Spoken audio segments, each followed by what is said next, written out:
हाय बच्चों, आज मैं आप सभी को मेजरमेंट वन जो कि डिप्लोमा थर्ड सेमेस्टर का पेपर है, आज मैं उसके बारे में सिलेबस के बारे में जानकारी देने जा रहा हूँ। ओके, तो यहाँ पे देखिए आपको मेजरमेंट वन में आपको टोटल 7 चैप्टर पढ़ने हैं। तो मैं बारी बारी से डिस्कशन कर रहा हूँ। तो चैप्टर वन में जो है वो आपको क्या पढ़ना है, तो फंडामेंटल ऑफ मेजरमेंट के बारे में डिस्कशन करना है। तो फंडामेंटल ऑफ मेजरमेंट में आपका डिफरेंट टॉपिक्स है जो कि मैं आपको डिस्कस करने जा रहा हूँ। तो पहला टॉपिक इसमें है electrical signals and errors and उसका जो डिफरेंट टाइप्स है। ठीक है, अनदर जो टॉपिक है वो है desirable qualities of measuring instrument के बारे में जानेंगे हम। ठीक है, ये दूसरा पॉइंट था इसका। तीसरा पॉइंट है various effects of electricity employed in measuring instruments.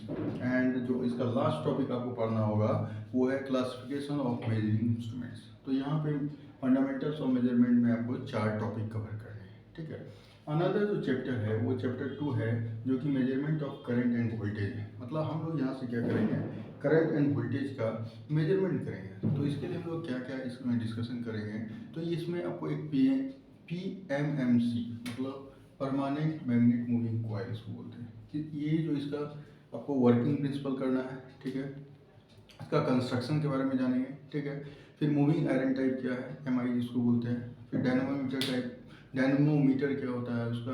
फिर इंडक्शन टाइप क्या होता है। ठीक है, तो ये आप यहाँ से मेजरमेंट ऑफ करंट वोल्टेज में टॉपिक आएगा। ठीक है, फिर और टॉपिक क्या होता है, तो वोल्ट मीटर्स, एमीटर्स, ठीक है, multimeters, analogue and digital types जो भी आपका इंस्ट्रूमेंट है उसके बारे में डिस्कशन करेंगे। ओके, एंड इसमें क्या है, इसका range of extension of R meter और वोल्ट मीटर का रेंज ऑफ एक्सटेंशन कितना है वो भी हम लोग डिस्कस करेंगे, इसी के अंदर आएगा सब। ठीक है, और चैप्टर 3 में जो है वो मेजरमेंट ऑफ पावर के बारे में डिस्कस करने जा रहे हैं।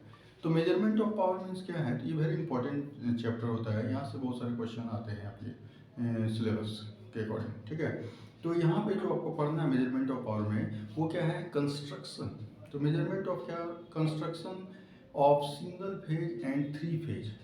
ठीक है, डायनेमोमीटर टाइप वाट मीटर के बारे में पढ़ना है। ठीक है, सिंगल फेज भी और 3 फेज दोनों के बारे में पढ़ना है। इसमें एरर्स और उसका कंपेंसेशन क्या है उसको डिस्कशन करेंगे। फिर इसमें आता है measurement of single phase power with 1 watt meter and 2 watt meter method। ठीक है, for balance and unbalance load. मतलब यहाँ पे दो कंडीशन होंगे, एक बैलेंस लोड होंगे, एक अनबैलेंस लोड होंगे। इसमें हम मेजरमेंट करेंगे पावर का, लेकिन कौन सा power, single phase and 3 phase power by 2 watt meter method. तो वेरी इंपॉर्टेंट टॉपिक ये आपका एग्जाम के लिए वेरी इंपॉर्टेंट है। ठीक है, फिर क्या पढ़ना है इसमें, तो 3 फेज पावर मेजरमेंट करना है। ठीक है, बाय वाट मीटर। ठीक है, बाय 2 वाट मीटर मेथड जो हम लोग प्रीवियसली डिस्कशन किया मैंने, by 2 watt meter and 3 watt meter method for balance and unbalance load. यहाँ भी आपको आप क्या करें, पावर का ही मेजरमेंट करें, लेकिन 3 फेज पावर। ठीक है, और जो इसका लास्ट टॉपिक होगा पावर का वो है आपका effects of power factor variation. ठीक है, on watt meter readings in 2 watt meter method. तो ये भी हम लोग डिस्कशन करेंगे मेजरमेंट ऑफ पावर में। तो ये मेजरमेंट ऑफ पावर के अंदर का टॉपिक है जो कि आपके सिलेबस के अंदर है। ठीक है, चैप्टर 4 जो है वो मेजरमेंट ऑफ क्या है, एनर्जी है। तो मेजरमेंट ऑफ एनर्जी में आपको क्या पढ़ना है, तो ये आपको इसमें कंस्ट्रक्शन के बारे में पढ़ना है। इसका फीचर्स क्या है, मतलब इसका principle of working of single phase energy जो इंडक्शन टाइप एनर्जी मीटर है उसके बारे में पढ़ना है। ठीक है, उसका कंस्ट्रक्शन पढ़ना है, उसका वर्किंग प्रिंसिपल क्या है इंडक्शन टाइप एनर्जी मीटर का, उसको हम लोग डिस्कशन करेंगे। ठीक है, दूसरा जो पॉइंट इसमें आता है मेजरमेंट ऑफ एनर्जी में वो है construction and features and principle of working of 3 phase induction type. वो आपने पहले क्या पढ़ा, सिंगल फेज इंडक्शन, अब 3 फेज इंडक्शन टाइप पढ़ना, सिंपल सा। पहले सिंगल फेज इंडक्शन के बारे में हम लोग जानेंगे, फिर 3 phase induction type energy meter के बारे में जानेंगे। ठीक है, इसका तीसरा जो टॉपिक आपको पढ़ना है सिलेबस के अकॉर्डिंग वो होगा वो एरर्स एंड देयर कॉम्पेंसेशन। मतलब जो डिफरेंट टाइप्स ऑफ एरर्स हैं इसके अंदर जो आएंगे एंड उसका जो कंपेंसेशन है उसके बारे में हम लोग डिस्कशन करेंगे इसमें मेजरमेंट ऑफ एनर्जी में। तो ये सिलेबस के अकॉर्डिंग आपका सारा टॉपिक है। ओके, चलिए बच्चों, अब हम लोग चैप्टर 5 की ओर चलते हैं। ठीक है, तो चैप्टर 5 में जो है वो मेजरमेंट ऑफ रेजिस्टेंस के बारे में डिस्कशन करना है। तो measurement of resistance very important topic होता है। ठीक है, तो how can we measure different types of resistance, मतलब डिफरेंट टाइप्स कहने का मतलब क्या है, जैसे लो रेजिस्टेंस मेजर करते हैं, हाई रेजिस्टेंस मेजर करते हैं, मीडियम रेजिस्टेंस मेजर करते हैं। तो इसके लिए हम लोग कैसे मेजरमेंट करेंगे रेजिस्टेंस का। तो और भी टॉपिक्स है, जैसे मेजरमेंट ऑफ जो लो रेजिस्टेंस मेजर कर रहे हैं बाय पोटेंशियोमीटर की हेल्प से कर रहे हैं, या फिर केल्विन डबल ब्रिज मेथड होता है, उसके हेल्प से भी हम लोग फाइंड आउट करते हैं। फिर जैसे मेजर ऑफ अर्थ रेजिस्टेंस, मतलब अर्थ का रेजिस्टेंस फाइंड आउट करते हैं मेगर के हेल्प से। तो हम लोग सब इसके अंतर्गत पढ़ने जा रहे हैं, क्योंकि सिलेबस में आपका यही है, ठीक है। और क्या है इसमें, तो आपका मेजरमेंट ऑफ क्या है, मीडियम रेजिस्टेंस, पहले लो फिर हाई। मीडियम रेजिस्टेंस में क्या है, तो व्हीटस्टोन ब्रिज मेथड है, ठीक है। व्हीटस्टोन ब्रिज मेथड से how can you find the medium resistance, ठीक है। एंड फाइनली जो लास्ट टॉपिक है इसका, वो मेजरमेंट ऑफ हाई रेजिस्टेंस है, ठीक है। लेकिन ये किस मेथड्स बना है, by loss of charge methods, तो ठीक है।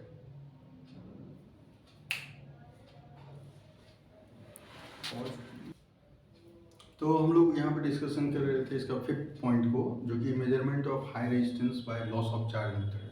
तो सब ये मेजरमेंट ऑफ रेजिस्टेंस के अंदर आपको सिलेबस के अकॉर्डिंग पढ़ना है। तो सो मतलब कुछ फास्ट नहीं है, आपको एकदम कॉन्सेप्चुअली यहाँ पे डिस्कशन करेंगे हम लोग, ठीक है। फिर चैप्टर 6 जो है आपका measurement of inductance and capacitance. जो चैप्टर 6 है, इस चैप्टर 5 के बाद जो चैप्टर 6 है वो आपका क्या है, measurement of inductance and capacitance, मतलब इंडक्टेंस और कैपेसिटेंस का मतलब कैलकुलेशन करना है, ठीक है। How can you measure inductance and capacitance. तो हम लोग इंडक्टेंस को मेजर करने के लिए जो डिफरेंट मेथड्स है, जैसे Maxwell bridge method, Anderson bridge, Hay bridge, तो इससे हम लोग क्या करते हैं, इंडक्टेंस को फाइंड आउट करते हैं।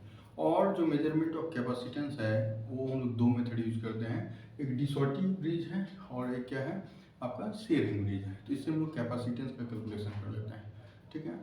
और इसके अंतर्गत आपको क्या पढ़ने हैं, तो self and mutual inductance measurement के बारे में डिस्कशन करना है, ठीक है। और क्या पढ़ना है, तो डिजिटल मल्टीमीटर के बारे में पढ़ेंगे, LCR मीटर होता है उसके बारे में डिस्कशन करना है, ठीक है। तो ये सारा measurement of inductance and capacitance के अंतर्गत आता है।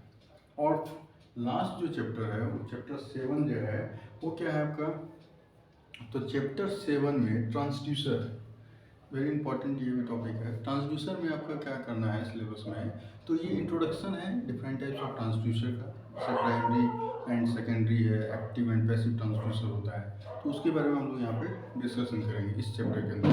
फिर जैसे डिफरेंट ट्रांसड्यूसर जैसे LVDT है, RVDT है, RTD है, थर्मिस्टर्स है, ठीक है।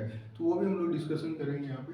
और जो लास्ट इसका जो टॉपिक होगा आपका, वो piezo electric, photo electric and ultrasonic, ठीक है। Piezo electric, photo electric and ultrasonic. तो देयर आर थ्री टर्म्स, ये लास्ट टॉपिक है, photo electric, piezo electric and ultrasonic, piezo electric and ultrasonic, ठीक है। ये आपका फाइनल सिलेबस है चैप्टर 7 के अंतर्गत। तो ये आपको पूरा होल सिलेबस के मैंने आपको जानकारी दिया है मेजरमेंट 1 के बारे में, जो कि वेरी इंपॉर्टेंट है, ठीक है। Okay, thank you.